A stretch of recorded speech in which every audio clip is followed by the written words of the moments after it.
Sur son téléphone, Clément nous montre les photos de la maison qu'il vient d'acheter. On a un jardin qui est plutôt grand, donc ce qui est important pour nous et notre fille.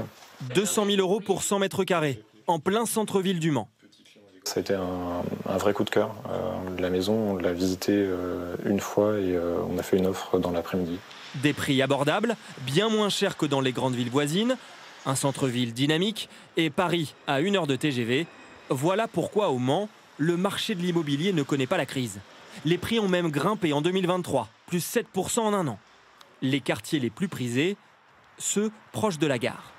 C'est un secteur qui plaît, parce qu'il n'y a pas beaucoup d'immeubles collectifs. Donc ça, c'est aussi un point qui est important et que les gens apprécient.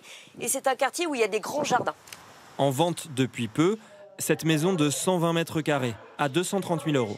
Ce qui fait 4 chambres, 2 points d'eau et 3 WC. Les clients visés, ceux qui habitent Paris, Tours ou Nantes et qui pensent à quitter leur ville trop chère pour enfin pouvoir acheter. Actuellement, on a beaucoup plus de demandes que d'offres. Ouais.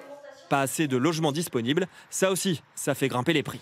Ce qui se passe au Mans se passe aussi dans d'autres villes moyennes, comme Bourges et Châteauroux, plus 10% d'augmentation en un an.